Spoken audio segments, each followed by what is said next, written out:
Selamat datang kembali pemirsa, selamat bergabung dengan channel Menuju Pemilu 2024.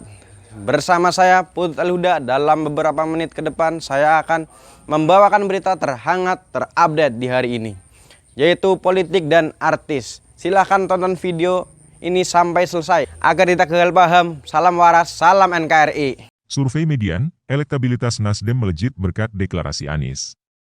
Jakarta, CNN Indonesia, hasil survei lembaga Median mencatat tren kenaikan elektabilitas Partai Nasdem usai mengumumkan Anies Baswedan sebagai calon presiden, capres, mereka untuk maju di Pilpres 2024 mendatang.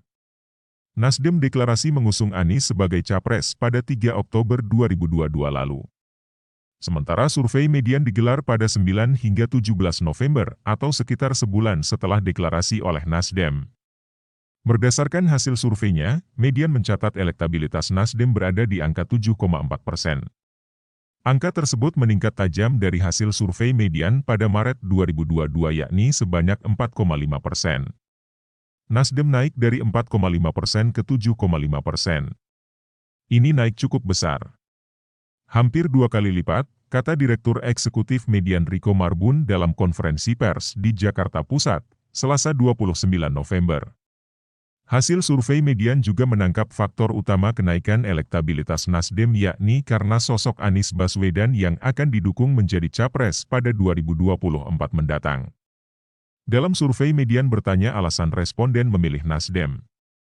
Jawaban teratas, 18% responden memilih karena faktor Anies Baswedan. Kemudian ada 16,9% menjawab karena kader Nasdem turun ke bawah, dan jawaban terbanyak ketiga karena kinerja partai sudah terbukti. Riko menambahkan upaya Anies yang kerap turun ke lapangan bersama kader Nasdem belakangan ini turut mendongkrak elektabilitas parpol besutan Surya Paloh itu. Saya agak kurang sependapat bila Nasdem alami kerugian elektoral.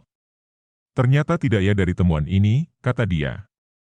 Kenaikan elektabilitas partai lain.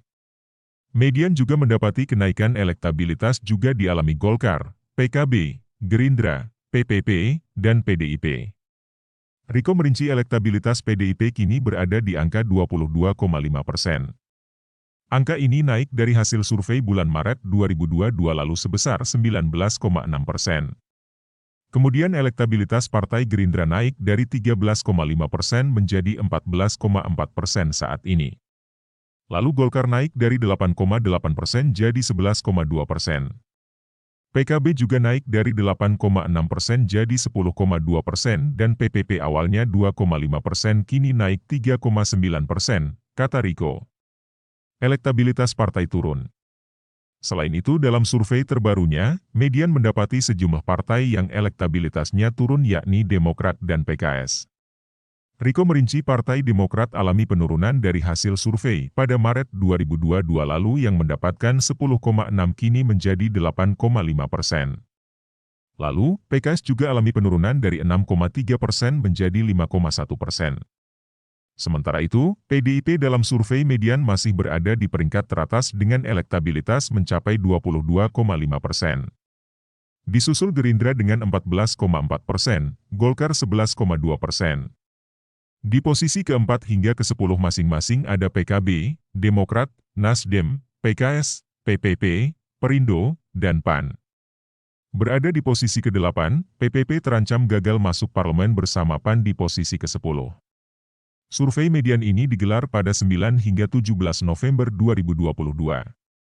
Sampel survei ini sebanyak 1.200 responden dengan margin of error sebesar 2,83% dan tingkat kepercayaan 95%. Sampel dipilih secara random dengan teknik multi-stage random sampling dan proporsional atas populasi provinsi dan gender. Mengenai nasib elektabilitas Nasdem usai mendeklarasikan Anies itu, hasil survei yang digelar Median berbeda dengan yang didapatkan lembaga survei lain yakni SMRC. Hasil survei SMRC yang dirilis 23 November lalu mendapati tren penurunan elektabilitas Nasdem usai mengumumkan Anies Baswedan sebagai Capres 2024. SMRC mencatat elektabilitas Nasdem berada di angka 4,8%. Angka tersebut turun dari Oktober sebanyak 5,4%. Tren penurunan juga terjadi pada Gerindra dari 11% pada Agustus menjadi 9% pada November. Direktur Riset SMRC, Denny Irvani menyebut deklarasi Capres tak memiliki dampak pada kenaikan elektabilitas partai. Belum ada indikasi suara Gerindra dan Nasdem menjadi lebih kuat dibanding hasil pemilu 2019, kata dia dalam keterangan tertulis.